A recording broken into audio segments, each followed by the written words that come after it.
But what I'm really here to do is get you to run home immediately after this, avoid the free alcohol, and just rewrite your entire React and Angular application in Done.js. If I don't make you feel that way, that's totally fine. I mean, they're great frameworks, but challenge me. It's a small group here. I want to know how I can, make this technology appealing to people, and I want to know what we can do to make our technology a little bit more attractive to you. So please stop me, ask questions at any time. Really, that's the thing. So I've given this presentation a few times, and I realized at the end of it there was always these same burning questions people had. So I'm going to answer them first this time. What is Done.js? It's an open source JavaScript front-end framework. It's for the front end. It's back-end services agnostic. Really what people kind of compare it to is Meteor. That's typically the kind of most head-to-head competitor. But where Meteor mostly prescribes a certain back-end technology stack for you, if you're using Java or .NET or PHP or Ruby on Rails, Done.js just runs totally fine on top of it. Done.js is what I would call like a super group. It is a combination of a lot of different JavaScript frameworks, some of those that Brian mentioned.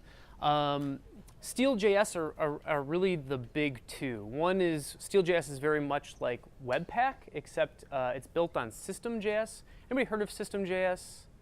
Like, it's the ES6 module loader polyfill largely, and it provides the ability to load from CommonJS, AMD, ES6 modules. But the nice thing about it compared to Webpack is you don't need to have a build step for every page.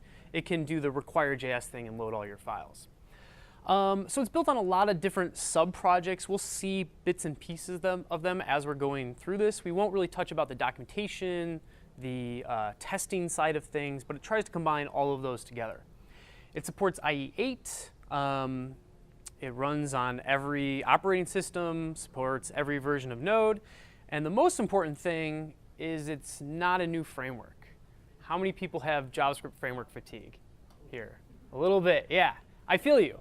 Well, the reason why I mentioned if you've used JavaScript MVC, if you picked JavaScript MVC 10 years ago when we kind of released it, you would be able to upgrade to Done.js today. Now, I should say you wouldn't be able to flip a switch and do the upgrade, but if you had gone through all the stepwise incremental upgrades, you could use Done.js today. That's our big thing as a company when we started 10 years ago. We saw this as a problem, and our commitment to the people using our technology is that we will improve our framework consistently over time and bring new technologies into it and evolve it so that you're never left behind. Right? If you pick certain popular frameworks like 4 years ago, well, they don't have live binding today. They don't have like good real-time integration. That's the kind of stuff that we want to provide. Server-side rendering. The reason why we do this is we're a JavaScript consulting company, so we've done stuff for why we rebuilt JavaScript MVC into Done.js is we've done a lot of big consulting projects. We did Walmart's mobile store. We did some that I can't talk about, but if you've bought an iPhone, you've used it. We're doing Lowe's home automation right now. We built a lot of things, and for Done.js, we were like, okay, we wanted to build something where you can do all the things that we're doing on these big projects, but simply. That things like good testing integration, documentation, doing things the right way is very hard, and we wanted to stuff them all into one framework. The previous speaker just showed, how many different dependencies do you have to add to a project to make it really work, and then you have to get them all to work together. That's what we want to provide.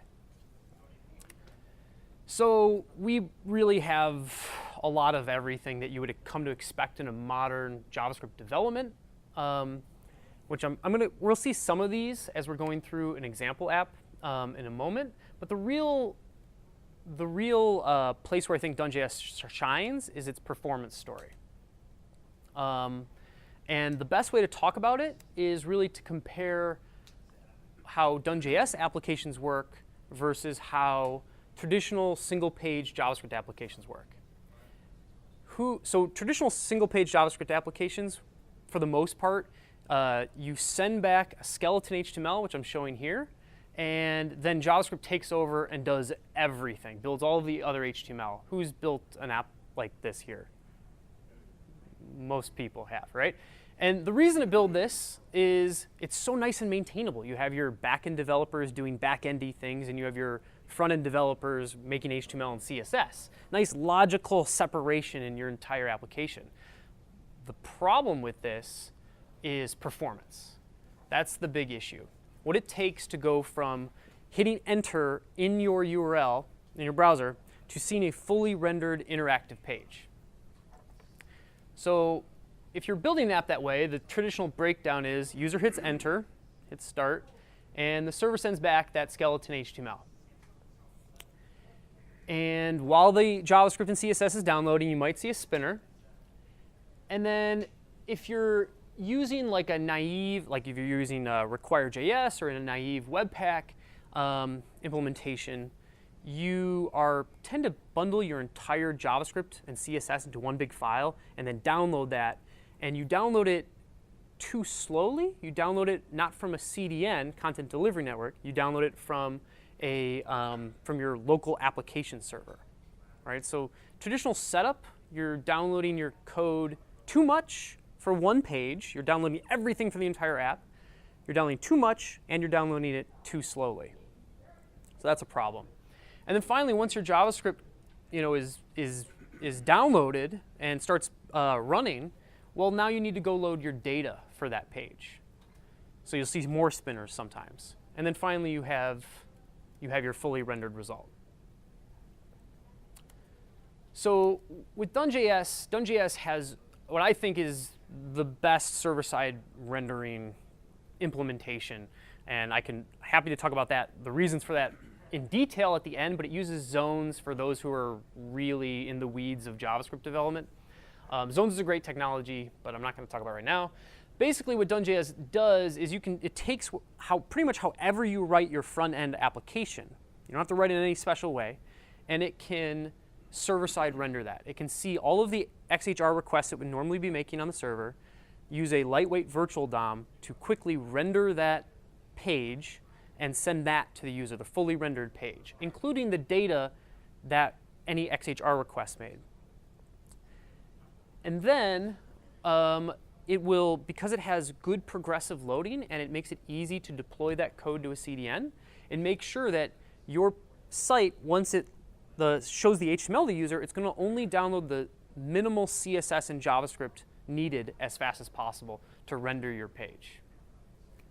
So those are the big things that we really focused on for this release, is getting the performance stuff so it's almost impossible not to do right. It's just a little comparison of kind of what it feels like. Basically, the user will see much earlier that fully rendered page, and they will, while they're figuring out what to do, typically JavaScript and CSS is downloaded, and it's a much more fluid user experience that way. Any questions about this? Makes sense, I guess, hopefully? Yeah? Cool. Yeah? Does it make sense if the CSS and JavaScript is cached? Yes, because, well,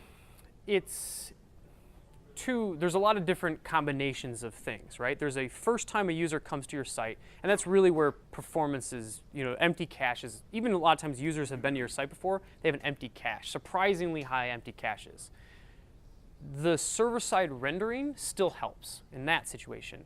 The progressive loading still helps because there's less to execute to get your application loaded. And there's less CSS to work with and things like that. So it still helps even if you have a full cache. That's a good question. But once the app renders, every other subsequent page is actually JavaScript controls the whole flow of the application. There is no more server-side rendering past the first server-side rendering, if that makes sense.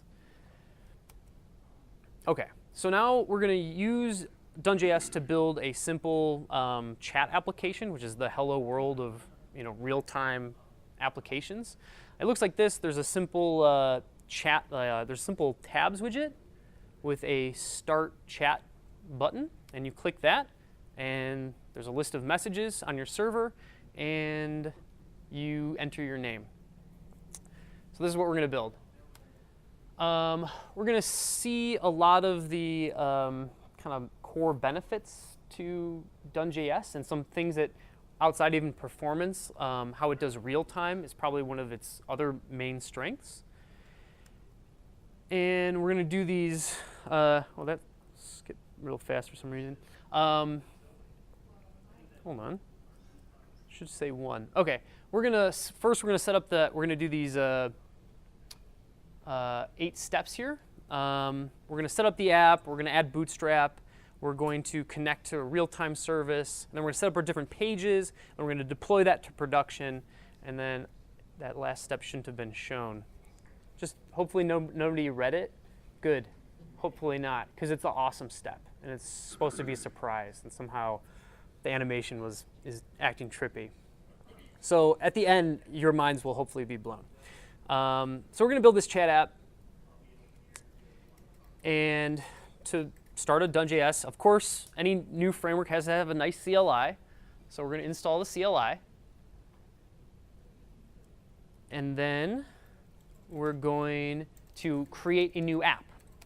So we're going to add an app called Done.js Chat. Almost all the generators work that way. And it's asked us some information to fill out our package.json. And we're just going to use the defaults on everything. And this will download much faster than it will download in real life. And then it just generated the skeleton for our app and downloaded in Node modules all of its dependencies. And we're going to go into that folder it created and run this Done.js develop. This sets up the live reload server, the server-side rendering, progressive loading, everything, your whole development environment. And then we can connect our browser to that. So with Hello World, it just creates a dummy Hello World.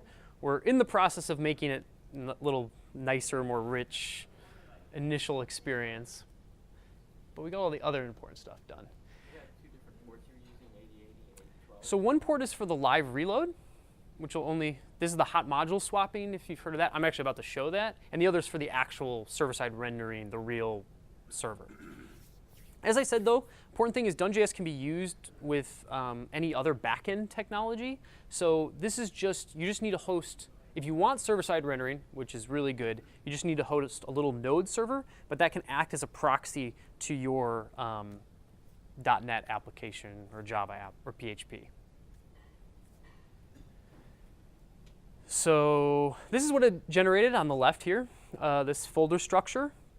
And most of the stuff in the main folder is configuration. The real action's in the source folder. And the main entry point to a Done.js application is this HTML file here that I'm going to edit and just show that hot module swapping is working. I can change a file, and then when it gets saved, without refreshing the browser, the page updated. And this is like Webpack's hot module swapping. And we wrote live reload as a mistake. It's really hot module swapping, and if you know the difference, you know how much better hot module swapping is than live reload. This is it's not going to actually refresh the browser like live reload will. This intelligently figures out which modules only those need to be updated and re-executed. So where hot modules or live reload might take like a second or two after a change in the file, this can do it in like 100 milliseconds, update your page. So it's really nice to use this to work with, especially for me, it's if you're changing CSS around, you just want to see like little changes. It's really convenient. Okay, so now I'm going to add Bootstrap to this project, just to kind of show how easy it is to do these basic things. The typing sounds really good. Thanks.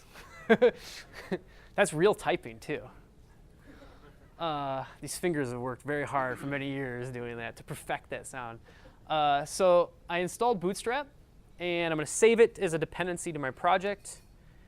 And then once you do that, you'll notice those imports. These are our version of like HTML imports. This is a handlebars style templating engine, by the way. And I can just say I want to import as a dependency of my actual whole application, this HTML page, Bootstrap. And the build system can understand this and do everything right to get those very small builds. I'm going to add some HTML that uses Bootstrap. And then I'm going to save. And then we have this Done.js chat. Right, just showing the basics of kind of adding things to a project pretty easy. And then finally, I just want to show that server-side rendering is indeed set up and working, just kind of prove it. So I'm going to go to the actual response from our application. I know this is small. I got to make this bigger. But you can just see that same HTML that is in this template is indeed server-side rendered. So server-side rendering is set up. That's good. OK, so now I'm going to set up routing between two different components, two different pages. I'm in Done.js application, like everywhere nowadays, your different pages are represented by different custom elements. And custom elements are typically called components. So you can think of that, I don't know, naming topology or something. But we're going to create a chat home custom element for the home page and a chat messages custom element for the messages page. Of course, the CLI is used to do this. There's two types of component files in Done.js. The first one we'll look at is a .component file. This is our version of web components, right, which hopefully will emerge in the future, where it's like one file that defines a custom element. So we're going to generate that home component.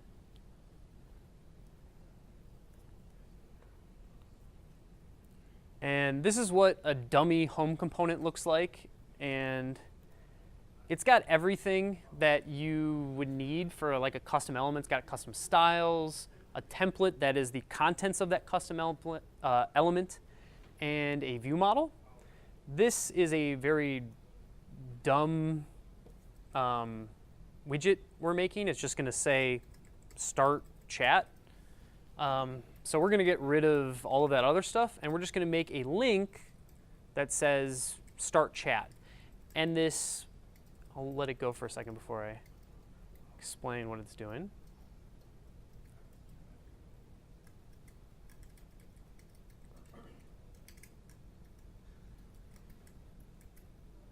So this little route URL, Done.js has two-way routing rules. This is saying, give me the URL that will set the page property on the view model to chat. Right? It's like if you've used React, you have this global state kind of thing. It's the same thing. I want to set page to chat globally. And then what we're going to do is when page equals chat, we'll make sure that this custom element is in the page. But we're going to do that after we generate the chat messages custom element. So here I'm going to make the Modlet form of the chat messages, which basically means that same component split out into individual files and has its own tests, its own documentation. This right here is actually, there's one thing to take from this from your other, like whatever project you're currently working on. The way that I think Bitovi, we organize our applications where instead of a tests folder that's buried and snuck away somewhere disassociated with the code that you're working on, we have a folder for our modules and a test and documentation with our module code in there. It's that way you can work in your little playground, and I don't know, I just think it makes people write tests more often. But this is by the default folder layout in Done.js. So we're going to take a look at this, what this generated.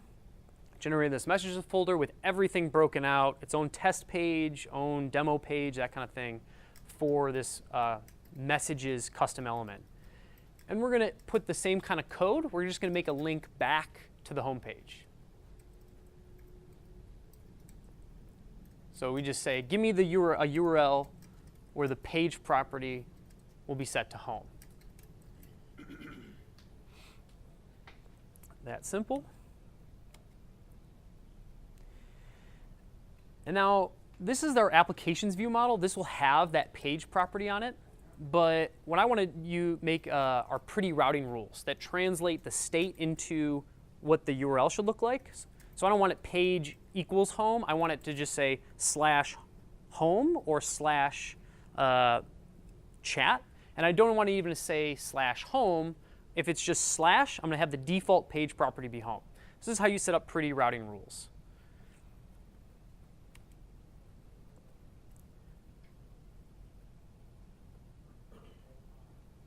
And then with that, what I'm going to do is I'm just going to check the page. I'm going to say if the page property is chat, I want to import the chat module's code and then use that chat widget or that chat custom element. So this is probably the craziest part of Done.js in terms of like kind of syntax that's doing a lot that most people don't ever get a chance to do in their normal projects. And I'll kind of explain it once it's all written out. How many people progressively load, though, here, their JavaScript code, have set that up? Really? Awesome. A good reason to use Done.js. I'll explain what this does once the code's all written out. Here, let me even skip ahead, because we don't need to watch it just get written out. I'm going to copy and paste it. Do I just end with this? I do. Good. OK. OK, so progressive loading, if you've never heard that term before, means if I go to the home page, I don't download all of the JavaScript code. I don't download just the code for the home page. And as I go to the messages page, I'm going to load the code for the messages page. That can be difficult to set up, right? If you're doing Webpack and stuff like that, you can at least start building side bundles so it's technically achievable. But the whole orchestration of getting it working also in client code can be a little bit tricky. Done.js, if you just write this, all of the build and the orchestration of when the kind of URL changes to load what is all done right here. What this is doing is saying when the page is chat, we're going to dynamically import the Done.js chat messages module. So we're going to load that code. And then while it's loading, we can show loading if the user hasn't loaded this module already. And then once it's ready, we can show chat messages and put that element into the page. And then if the page isn't chat, we're just for now going to assume it's the home page. And we're going to load the home page's code and show the home page when that code is loaded. So this is how you can get the whole progressive loading, only load what you need. So you've got one module up there that you're loading. I mean, can you load multiple?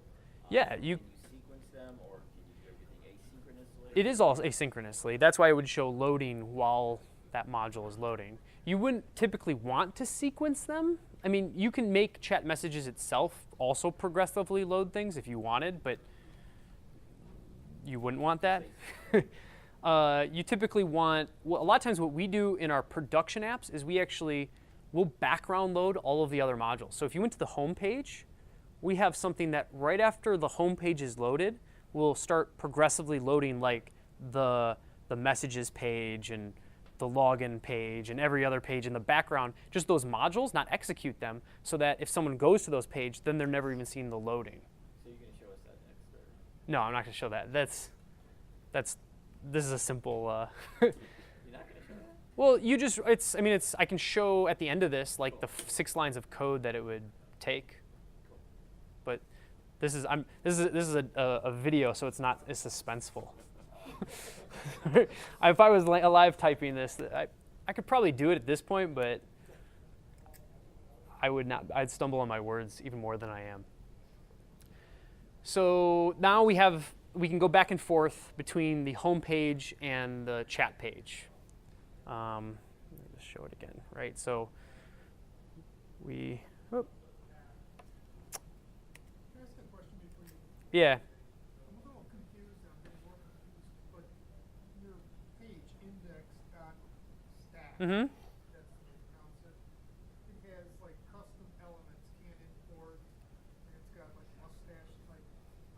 Yeah. Where is this substitution being done? It's part of the build process in a live JavaScript?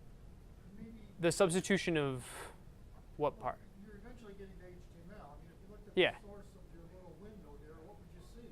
You would see, if you looked at it right now, if you viewed the source right as it is right now, you would see all of these divs and stuff like that, and then you would see, we're on the home page, so you would see a can import with a chat home element inside of it.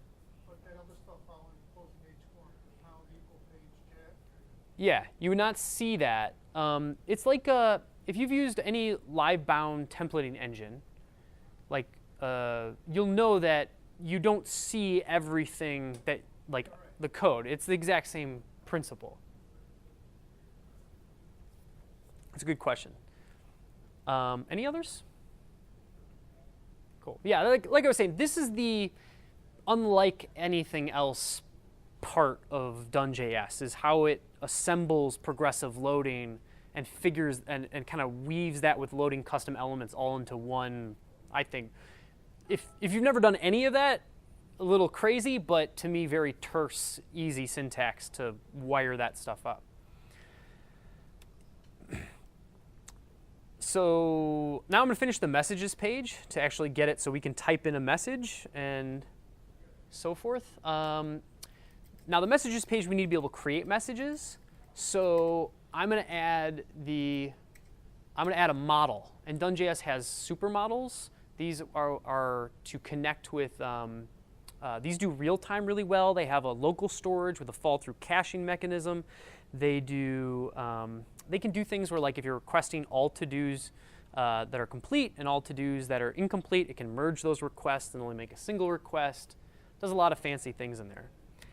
So we're going to make a message model to connect to the server, and we gave it the endpoint of our server.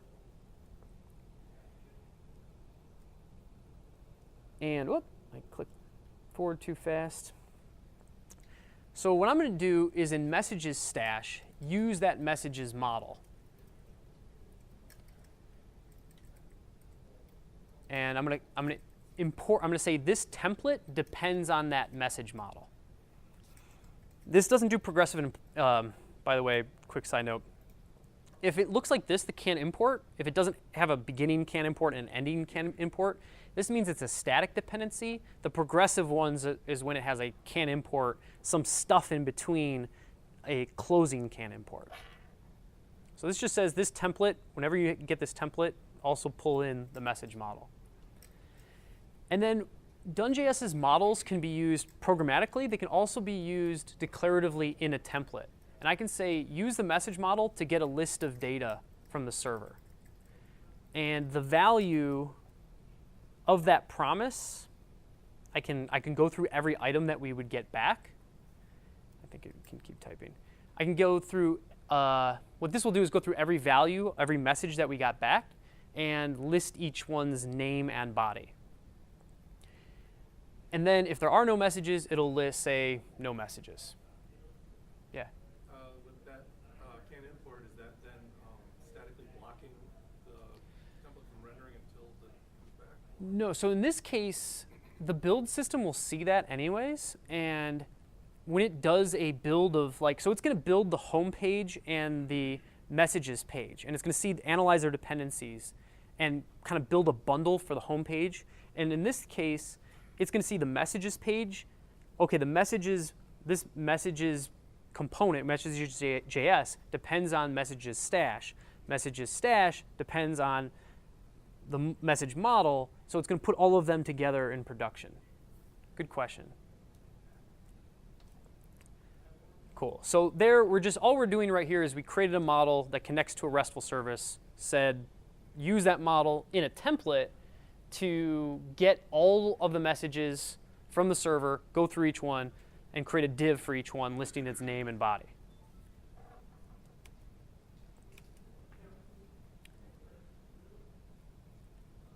So now we have to create the form.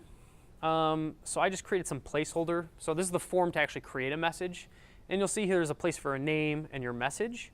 What I'm going to set up is a two-way binding to connect the name, the input element for the name to a name property, and same with the message, this message one right here, to a body property in the view model. So if you've used Angular's two-way binding, you know what this looks like. Or this is very similar to that. Same kind of thing. So I'm going to say connect the value of this input to the name property in the view model that's controlling this template. And similarly here, connect the value of this input to the body property. And then when this form is submitted, I want to call the send method on the message view model.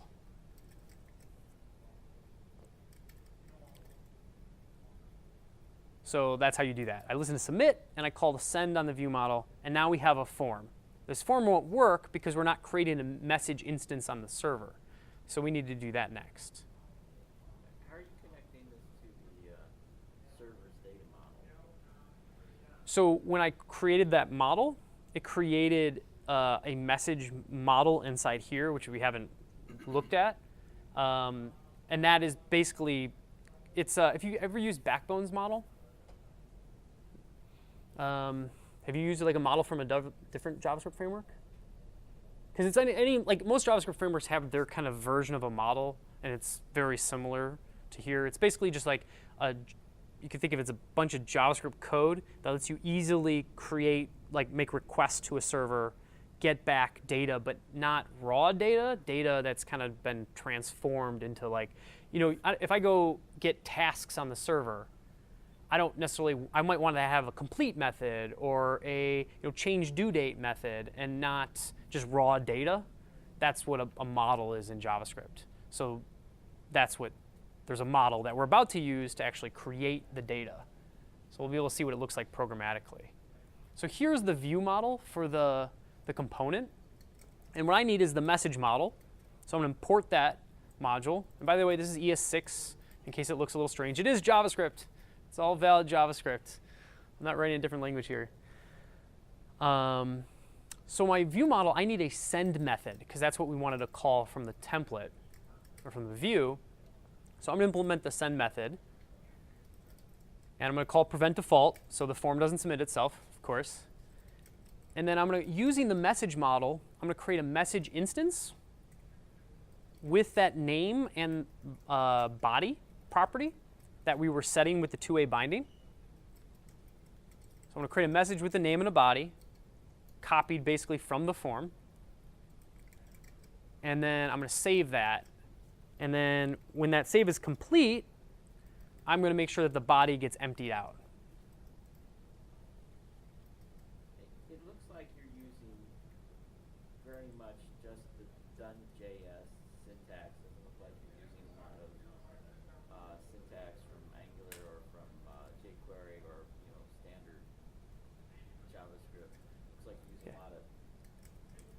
Yeah, it's because it's a Done.js framework. It's not Angular. Using strictly the Done.js. Well, handlebars is a kind of a other places stuff.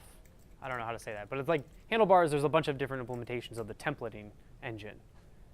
But yes, the observable view models and stuff like that here is Done.js. So everything's Done.js. Yeah. And you don't have access to much other. It runs on jQuery, so you have access to jQuery. Just there's no reason to use it most of the time. That's my point. Yeah. Really, that's what the question is. When you're doing all of this, you can pretty much get everything done just using the framework.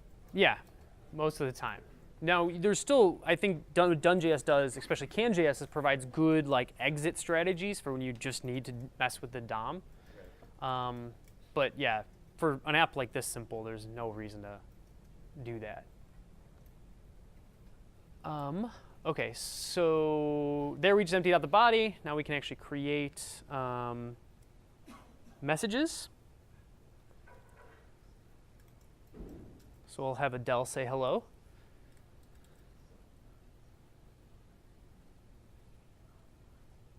Yay. OK, so now we're creating messages on the server. Now, if you're a really keen observer, you might have seen something that just blew your mind. This isn't the big thing that's coming at the end, but something just happened that was really odd. That wouldn't happen with any other framework unless it was like Meteor, but definitely not something that doesn't control the back end. Any ideas? So notice I only created the code to insert or to create a new message. How the heck did that message appear in my list of messages after it was created on the server? There was no code for that. Somehow, Done.js just knew to do that correctly and put it in the right place. It's a spine crawling up. It's so scary. This is done with set logic, like Venn diagrams. And I'm going to explain it in a moment. But first, I'm going to use also set logic to set up the real-time system that Done.js has. So actually, what am I checking out here? I think I just skipped this slide.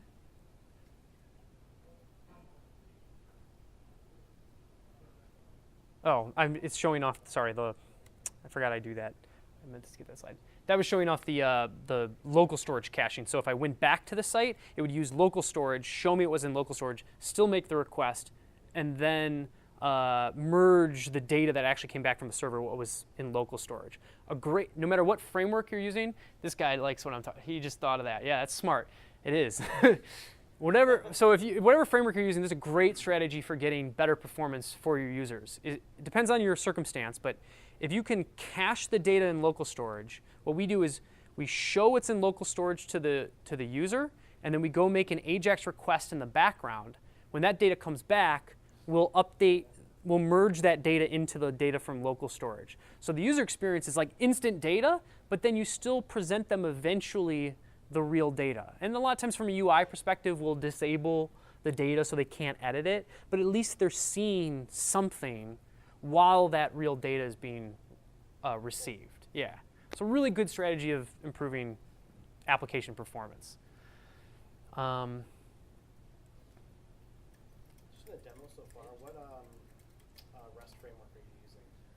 Feathers is what we're using for this demo. You didn't go into. Yeah, we're not talking about the back. Yeah, because it's back-end agnostic. I was just curious what you were using. So you just described how you're going to, work with data and go get it from the database. But you're gonna, how are you going to do that with your framework? You said just makes normal AJAX requests. But the question is like is this just native to the template, or do you actually have to add some instructions or commands in order to get that behavior? When we added that super model, we did that Done.js add super model. Right. That's what does it. So it automatically does it. So the data will appear, and then you go off. Well, you have to then use that model to request data like we did in the template. Because you said you're going to use the local storage on the client, and then you're going to go get the real stuff from the Yep, server. that happens automatically with the super model. So, okay, and you said you're going to freeze the data so it can't be We'd have to go in the template and add a little if cached data. I forgot what the exact property is, but you'd say it's not cached data. That's what it used to be. There's a new name for it now, but that's the one I was right. If it's cached, this list of data, then kind of disable or add a special style, and then once that's no longer it's real data, then you just remove the class name, and then that page looks fine. That's how we do it. But we're not doing it in this because there's not time. But I can show the code at the end again. So anyways, what I'm going to do is send it up real time now. And our server just happens to be running socket.io. It's a node server, but it doesn't really matter. We're just showing what you need to set up for an example real time. We're going to use Steal socket.io. This is just like normal socket.io, except it doesn't run during server-side rendering. Because then it would appear as the application is never finished to actually send back the server-side rendering. Yeah. Okay, so this is that super model, by the way. This is what we generated. And what it generates is a type, message type, and a list of messages type where we can put helper functions. And then it wires those types up to a URL, a RESTful URL. And here's where it created that custom element. So this is what it generated. But we're going to import that Steal socket.io. And we're going to do what's needed. So is this code being... This was generated by the CLI. And this is what's on the 8012 port, or... No, this is on a different server. Well, this code, yes, is on the 8080 or whatever, the main one. The 8012 is just for live reload. That's just to send the client, hey, a file was changed. Go quickly reload that module and update the page. That's all that's for. The 8080 is for server-side rendering. So all the templates, all of this stuff that's being generated, that's put off on 80. Yep, exactly. Okay, so I'm going to connect to Socket.io, where our push server is, and I'm going to listen to when it said its events, messages created, and I'm going to tell our message connection that a message has been created. So no matter, this is all you need to do is call these, which we'll see three methods on a connection: message or create instance, update instance, and destroy instance. When your server side has, done those things. So this is all you need to do to wire up a real time, and then we'll see Done.js can kind of do everything automatically for you with set logic, as we'll hopefully understand it shortly. So there I wired that up. Now I'm going to, I went a little fast. So I've wired it up to listen to when those messages are, created, updated, and removed, and I'm calling those three methods. So now I've opened up two browser windows.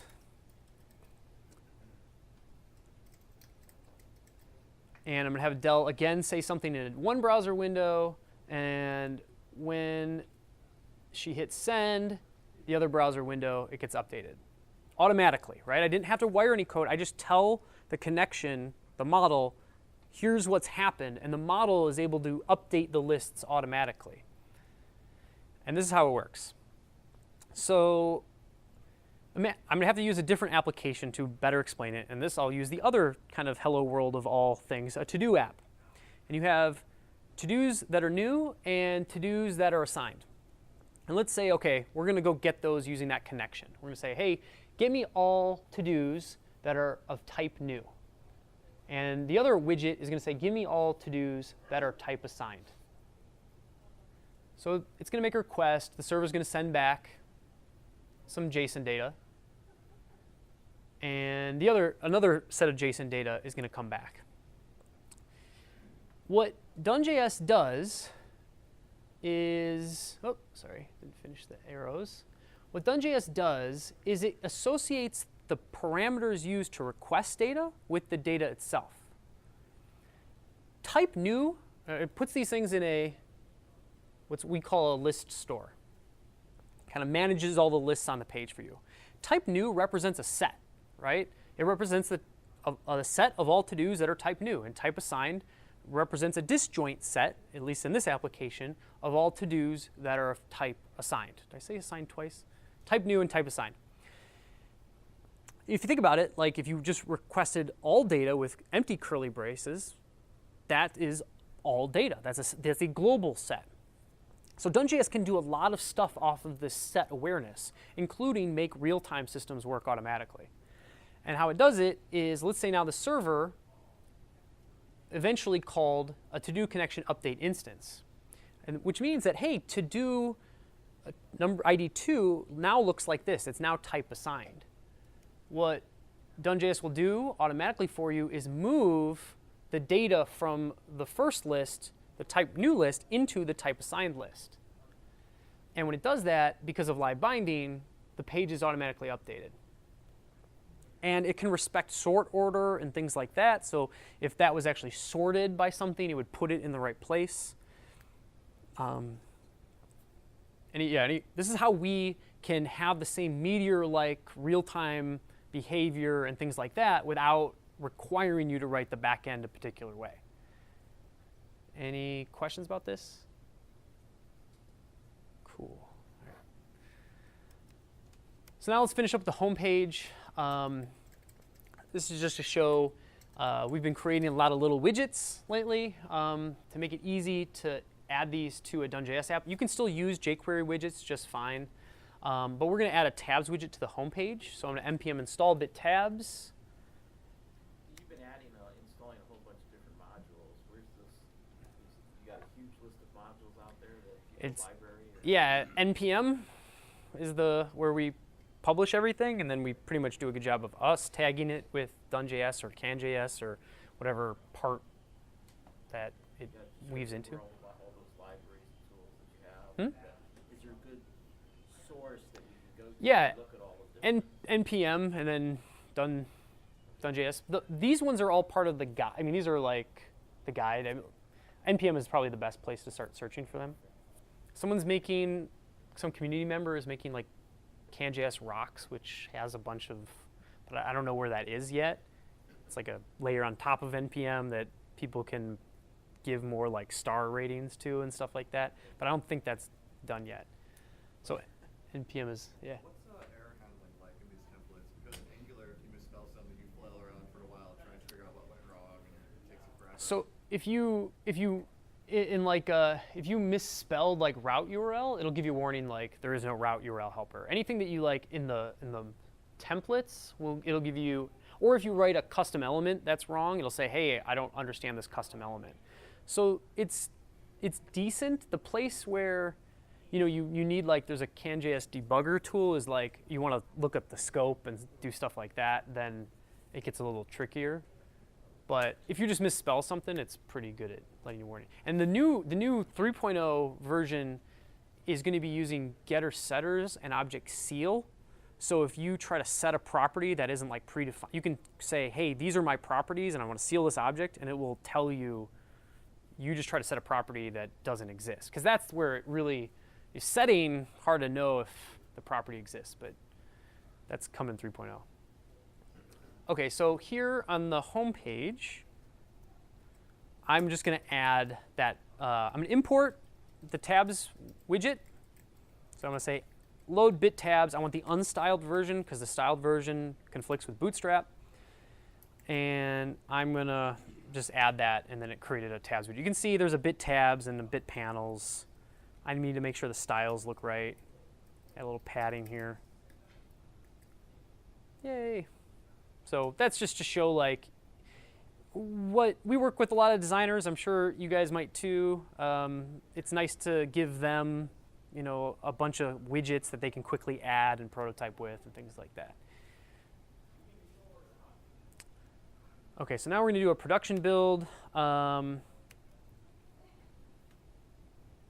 right now, because Done.js in development mode loads everything individually, if you were to look at how many files we're loading, that's like almost 200.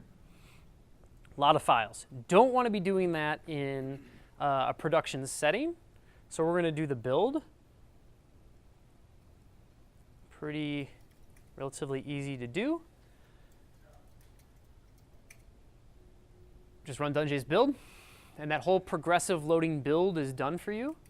And if you want to start the server-side rendering application in production so it actually uses the production bundles, you do node-end production, Done.js start. That will not run live reload because you wouldn't want live reload. It'll just do server-side rendering and file hosting. And that with that, if you refresh the page, it'll load now 10 requests, and most of the kilobytes are part of that Done.js image. Okay, so now let's deploy this to production.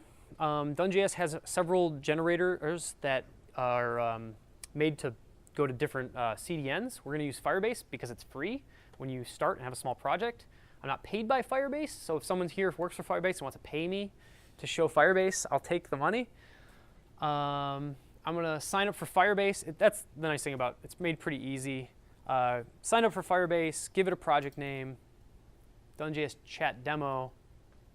This creates a Firebase container. And you can see that right here. And then all we have to do with Done.js, if you're using Firebase, or like Mac CDN, there's some other easier ones too, Amazon's, I forgot what that one's called. I didn't work on this part. Done.js add Firebase is all I need to do. Add Firebase to my project. It's going to ask the generator, what is the name of your Firebase app? And this will create a Done.js deploy script. So we can, whoops, I went too fast. Did I go too fast? Oh, there it is. Okay. So I'm going to do the build again. And then I'm going to run Done.js deploy. And this will send our code off to Firebase so it can be downloaded much quicker. If anybody doesn't understand a CDN and why it's so useful, imagine my server that I'm hosting is in San Francisco. So user goes to the website, gets content sent from San Francisco. You don't want to go all the way back to San Francisco to download JavaScript and CSS. A content delivery network, there's another name for it too. I forgot the other popular term, can put that code like right here in Detroit or Ann Arbor so that the user doesn't have to go as far to download the code. They can spread it across the world. So CDNs can really improve your website's performance. If you're not using one, please check it out. How many people use that for their build? Decent number. Good. Okay, so now we deployed it and can restart our server again. And I'm just going to cut to the chase that it's working. Yep, there, it's loading from Firebase. So this is really the performance story that we really wanted to get to, is progressively loaded code, server-side rendered, and from a CDN. All the big things I think that really improve end users' performance. But wait, there's one more step, and this is what's supposed to blow your mind. We're going to build this same app into an iOS application and a desktop application. No way. Yeah. Wait, there's more. Okay, so Done.js, these are my favorite generators. So first, I'm going to build to iOS. So I'm going to install the iOS simulator, and then I'm going to run Done.js add Cordova. This is the Cordova generator. So everything that Cordova can write to, we've got a generator that can, build to Cordova, which builds to iOS. So here I did that. And then it adds this build script to say build Cordova. You run that. And this is running a little bit faster than real time. And there would be a lot of tension if this wasn't a video. Oh, I'm supposed to hit the next arrow. There you go. So there it launches a Cordova app. So that same application running in iOS. And I can have Adele say, I think, hello from the other side this time. Because different platform. Get it? Oh, gotta hit air. Gotta move that double click there. Okay. Yay. And then if that wasn't enough, there's more. We can build to NW.js. I saw you guys have an Electron. Someone's speaking about Electron next month or 2 months. NW.js and Electron, very similar. Someone built an NW.js generator. And I can Done.js add NW, and then I'm going to say Done.js build NW. And I'm going to open the executables that it created. Go to that folder. And there it opened up the app in a native desktop app. And I can say, have Adele say hello from the outside. And I gotta just remove that. Cool. Yay, so now we've got a very fast app that also works in iOS and the desktop. And this, I should say that this just isn't like, like funware either. Like we just finished building ShoreTel's next version of their version of Skype in NW.js. So it's very production ready. Electron's now more popular, which we're working on. I know some people are working on a generator for that. We picked NW like 2 years ago when we started. Worked good for us, but Electron's got better features now. If someone's in the middle of picking one of those things. So this is just a small slice of what Done.js does. It really, I think, has a really good testing and documentation, story and strategy. There's a comprehensive guide that goes through all of it in depth and gets you to deploy like a full production application with continuous integration, continuous deployment on Heroku, all of that. Really, I think worth checking out, especially if you've never seen a full application lifecycle. Even if you don't plan on using Done.js, it sets up like Travis CI and things like that. Really good to look at. And if you are looking to do it, I give he changed it. Someone just gave this in LA. There's a Done.js Chicago where I give a free full day training on that comprehensive guide. So if you look up Done.js Chicago and want the 4-hour drive, which I just did, back to Chicago, but full day with me, you get a sweatshirt, which is even cooler than these t-shirts. And we go through setting up Travis CI, Heroku, all of it. So you can look at Done.js Chicago. And then again, we have t-shirts in the back if you want to give a follow or a star on GitHub. Any other questions? Yeah. Got 3. Okay. Well, SSL security, how do Yeah. you do that with this? That's 1. 2, images. Let's say you've got a page that you want people to easily go back and forth to different features, and you got some hidden images. Yeah. So things come up and back and forth. Video, same thing. If you got Yeah. streaming Well, video, let me upload some of that. SSL, same as you would do with anything else. There's nothing particular you need to do with this for supporting SSL. Okay. Because I noticed you're setting up a specific port and how do you Yeah, but that's not, I mean, you would do it like it's a node server, so all of the ways that you would set that up. I mean, that's kind of, we just have to run the simple server-side rendering server, and everything outside of that we don't even want to touch. So that's up to you for that kind of stuff. Or Heroku, or however you're setting up your server provider. And then what was the next one? Loading of images, and so you've got some hidden images. When the user does X, Y, Z, then they get some of those images. They do something Yeah. else, they get other Yeah. images. Or streaming video. Yeah. Let's say that you got video and then you want it to play real fast. Yeah. Sort of load it ahead of time. So video and that API, that's that's not really something that this framework deals with. Okay. You would use whatever. I don't even know if the video APIs allow that kind of in-depth streaming control, the normal HTML5 video. I don't even know if that's there. It might be. I don't know. Someone's more of an expert than I am at that. So I don't know the answer to that. Progressively loading images, you can always use the image element itself to preload images. Those same techniques you do however you would normally do it. Yeah. And then the third question is, let's say you've got a large base of code, Mm-hmm. and you want to add some of the features, this progressive loading Yeah. features, and some of the other, Mm-hmm. whether some of the other features. How do you go about doing that so you can still take advantage of the progressive Yeah. loading and let's say Great. the quick, generation of Great question. So yeah, the answer to that is it's a really good question because I think it's one of the strengths of Done.js itself, and just because we're a consulting company, so we just want to work for people and build cool things. So we go into those situations a lot where you have to migrate a big code base. So the first place I always start with is get a module loader ASAP, and we use Steel for ours. And if you want, you would start using Steel then for the progressive loading, the high performance builds, that kind of thing.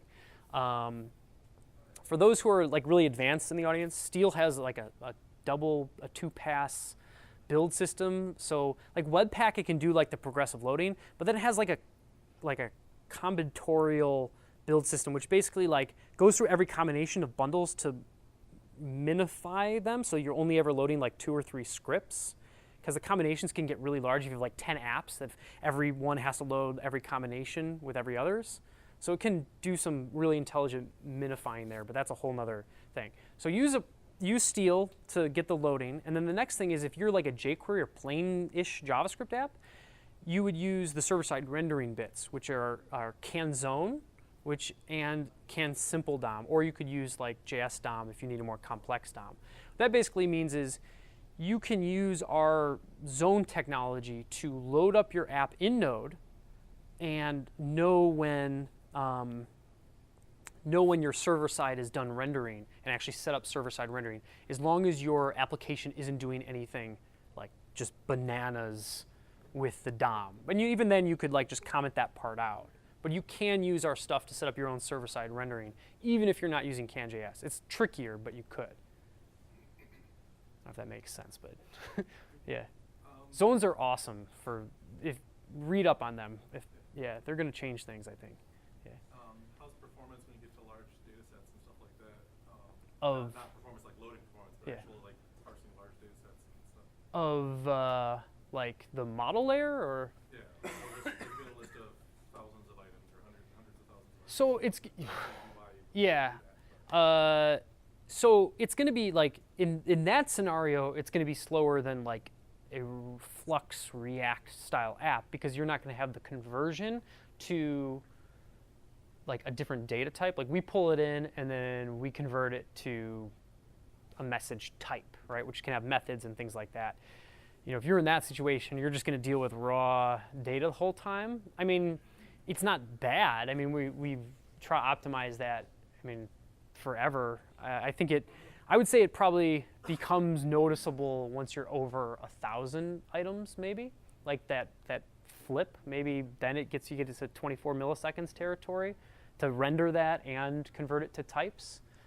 You can use normal raw objects actually with our model layer. Like that connection is made so it can actually work with any other framework as well. That's our hope eventually, is that set logic and stuff like that could find its way into Angular and things like that, our model layer. But yeah, you would just go to drop to raw objects, then you're just parsing the data and putting it on the page, I think. Cool. Yeah. What about so obviously all these frameworks are targeted for like single page apps and stuff like that, but kind of back to the point you mentioned about like sometimes you're in a big site where you're like, okay, I just need to work for this section or something like that. Yeah. How does it work as like just like, okay, I just wanted to take over this part of it and then I mean, it depends on if you want the server-side rendering or not, right? Server-side rendering, yeah, you can have your like load balancer or whatever, request comes in. I'm just going to go to that server-side render and sure, send it back. The other thing is Steal's multi-build works on on a multi-site or a progressively loaded. It can do both of those, so and actually both at the same time. So like if you have, I don't know if that makes sense, but it'd take me a while to even stack that up in my brain to be able to explain it. But yeah, it works in both scenarios well. So if you have a normal HTML site where there's different, like there's a home page, and that's not like a single page application, and you have all of those, it can do the same build system. It actually is even more impactful in those scenarios than it is in progressively loaded apps for the caching ability. I don't know if I'm making sense. Thanks for the talk. Really appreciate it. Okay, cool. I'm a bit confused between, you say it's backend agnostic and their server-side rendering. I know. Like saying, It's hard to, I know, it's like a way of, it's a cheat in some ways, but like let's say I enjoy using Python on Yeah. the server, which is sacrilege, I know. But No. let's say I do. Do it. And but so does that have server-side rendering somehow? Or? So you need to, so the way that we say this is because you just have to run a dummy pre-made node server that all it does is server-side rendering. All of your service layer, all of the stuff that touches databases, all of that code, write in Python, right? So there's some node But you have to run that one node process so we just started like a big PHP app, existing PHP app, but we're migrating over to be single page app, and they're going to keep their PHP, and we just run this one node process. And sometimes it can be tricky to get in, depending on your organization. But you don't, like all of this stuff, like the progressive loading, you can still get without the server-side rendering. Just the server-side rendering is arguably the part that is the biggest differentiator, I think. Cool. Yeah. So how do you serve up your pre-rendered content? That's your server. Is there a reverse proxy that is talking to the node server? Yeah. And your PHP or? That's exactly, yeah. Our pre-made kind of default can actually act as a reverse proxy too. The node, our server-side rendering, so that could be the front of everything. But typically, it's not. You have something else in front that's depending on the URL, like /API. Go to Python. Anything else .html maybe go to Node. So does the server-side rendering support hydrating data before sending back to the client? So that's I'm not exactly sure what you mean by hydrating, but it sends the data with the HTML response. So how would a Node.js talk then to your PHP? You build like a bridge to talk to it? Or? Yeah, and generally, I mean, especially it's nice if they're co-located. Your Python, you have to something there needs to allow them to communicate, but it's not. That's never real. That's just like a day or so setup typically. Just wondering. I mean, there's plenty of concerns with authentication. So authentication, it does really well if you're using cookies. I love one cool thing to check out if you really want to check out Done.js is my favorite app called Bitballs.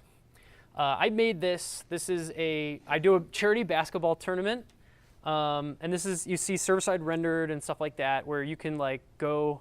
If anybody plays basketball here and wants to, let me just show real quick. I can click one player, and it'll go right there.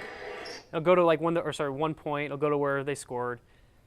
I built this app as a big example app. You can log in, log out, that kind of thing, and you get different controls. This whole app and how it works is written up on Done.js as a guide, and it talks about how I set up the API and all of that kind of stuff. Really good to check out. With security, Done.js, how it works is an incoming request has a cookie, and any AJAX requests that the app is making in Node will include that cookie data in whatever request. So authentication mostly comes by default if you're using cookie-based sessions. Sure. So. Passing in session passing in the session data through cookies is just going to pass it through. Yeah, it just passes it right through. And we even set up document.cookie and it's and our one cool thing about our server-side our virtual DOM is it's all one single node process can handle multiple requests in the event loop. So all globals, so one request here, I don't know if I'm getting way into the weeds here, but it excites me, so I don't know. I need better hobbies. What I'm saying is, this is my Bitballs app. Let me see if I can, where is this? Oh, there it is. Okay. So it can actually it can kind of it'll totally saturate Node's event loop, and we keep a single process. And that's the big why our server-side rendering is super fast, because so the problem is the document. When you're doing server-side rendering, everybody wants to talk to the document or globals or things like that, right? But if you have multiple processes, every time an AJAX request comes back, you need to set the document back to what the old request was, right? So I'm just going to run through this. So if you have something like this, players comes in, we're doing an AJAX request, then players comes back, but it's going to talk to document.body. You need to make sure you're always doing this context switching of every global in the Node environment. And that's what CanZone does to achieve full event loop saturation of your Node process. So it's not ever handling two requests at the same time, but it can multiplex them or whatever, put sandwich parts of them in between other request parts. Weeds, sorry. Cool. Yeah. So is the server-side rendering way faster than browser? Yes, it is, because it's using a much more simple DOM than the full DOM. Now, we made it so you could switch in JS DOM if you wanted, and then I haven't done testing to know if JS DOM would be then slower. Because CanJS uses a very small subset of the real DOM APIs, it's a much faster DOM, because it's just it only needs append child, remove child. It doesn't need even the child nodes .1 or bracket 1 that you can call. It doesn't do any of that. So it's a much more lightweight DOM. if you have that jQuery application or something, then you need to pull in JS DOM. If you're doing like a lot of funny DOM manipulation. jQuery, the basics of jQuery are supported though in our simple DOM. So you can get away with some stuff there. So we're actually, some people are, because of the templating engine and React's popularity, and like I said, we just want to build cool stuff. There's work right now in progress to make the templating engine switch from Stash to React, to JSX. So we're actually building Levi's new website with that right now. But that'll be in probably like 3 months. We'll probably have something out that's done React, basically. You Done.js add React, and then you can use JSX.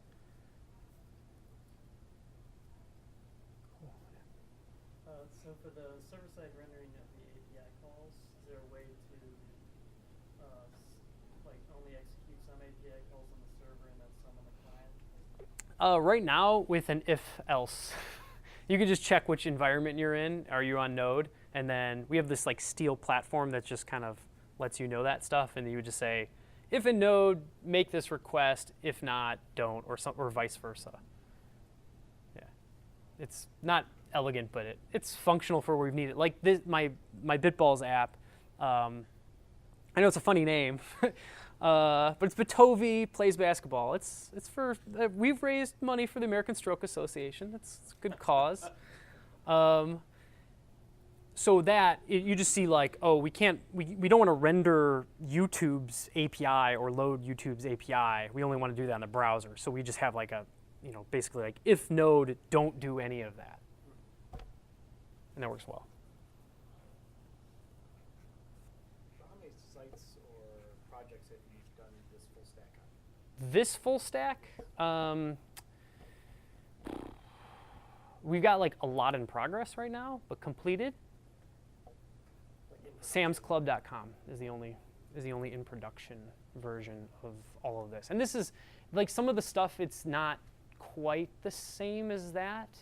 So that doesn't use an older weird, instead of CanZone, which is like much smarter about knowing when things have ended, you use more of like a increment and decrement when your AJAX request goes out and comes back. It used that instead. But there's like 5 projects we're building right now with this full stack. But the problem is like we'll start something a year ago. This was released in November, like this incarnation. So we're building things right now with it, but only Sam's Club has really launched with it. But I should say like the technology base for the vast majority, 90% of this is like, I mean, especially the CanJS part is like 8 years old, and the testing stuff is like that old, and the Steel is that old. So the progressive loading system is super old. So all of that stuff's been out forever. It's just like 100% is really only Sam's Club right now. But I don't think there'll be ever a time where like I show a presentation and I'll be like, oh yeah, there's 20 apps, because I'll always have something cooler, I think, that are like just made. The real cool thing that we want to do is stream. We can have zones know when part of your page has finished loading everything, made all of its AJAX requests, so we can stream everything before. That's the real cool thing we want to work on, so that we can set the head before all of the AJAX requests for the body have finished. So we can start loading your CSS, having the client make those CSS requests. That's what we're working on now, but don't tell anybody, especially from Angular's team, because Angular is also doing a good job with the server-side rendering stuff. So don't tell them, because we want to be one step ahead. Always. Yeah. Sure. Oh. I was just going to, real quick question. I noticed the attribute symbols are similar to the Angular 2. Was that inspired? Yes, it's definitely, yeah. So I make like I said, our promise is we will steal the best technology. That's why Steel is actually called Steel. Right. Like, we will steal the best technology and put it into our stuff so that our clients can consistently like move their apps to the future. I think all the teams tend to be talking together a lot now, so I didn't know if you ever have communications Yeah. with the other teams. Yeah, the main guy who's working on our server-side rendering stuff is in like a secret chat room with the Angular folks, and they all like talk about this stuff all the time. Secret chat room that he can't see. Yeah, no. No, I'm sure he's even talked, because Angular, what they're ahead of us on is they do a good job of, which we haven't added because we just feel like, well, it's not hard to do, but we haven't made it part of the core framework, is they'll have a little bit of code run right as a server-side rendering that traps all events, and then when the full reattachment happens, they play that all back. We haven't, we've done that, but haven't like built it in yet the same way. I forgot what they call it. They just released that like a couple months ago. It's pretty, we'll probably just steal it. That's a great thing. I mean, open source, like, you could just copy everybody's code. It's great. Contribute where you can, steal where you can't. Yeah. Cool. Any other? You can show an example of those 6 lines of progressive. So it would look like,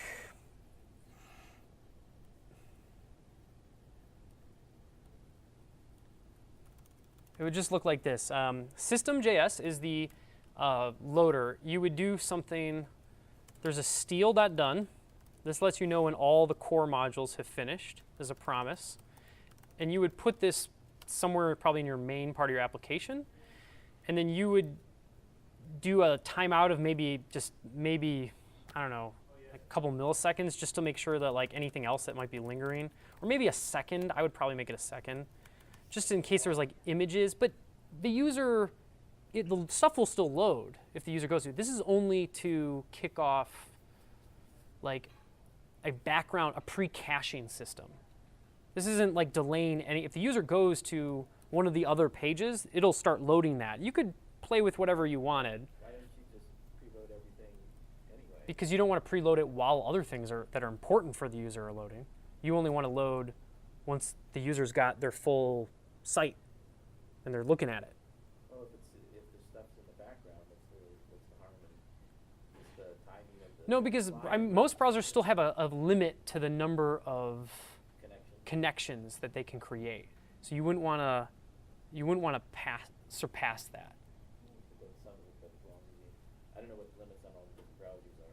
I think it's 8 or 6. Yeah, it's not enough where I would like, especially it depends on how many images that the site might be loading, right? Like, I don't know, I would say you play with it, but the point is the method to make it do, you would just do system.import, and then you would put in your module name, the bundle. So you would do like, was this Done.js chat home, or home.component, and you would just start listing all of them on any potential pages that you would need to progressively load.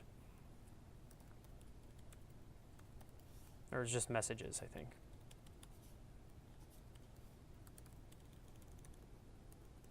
I can't write it. I guess I don't know if anybody else. You can't like I can't spell from the middle of a word. So you would do that. You would just list out your modules that you want to background load. There's actually a better way. This would actually run them, which would be okay. I forgot the syntax to. Anybody know the system module loader spec really well? It's like system dot, like, is it load or something? I don't know. There is a method on the system spec system module loader to say load this module but don't execute it. I don't remember what it is. Yep. Yeah. Cool. Did you know? Oh yeah.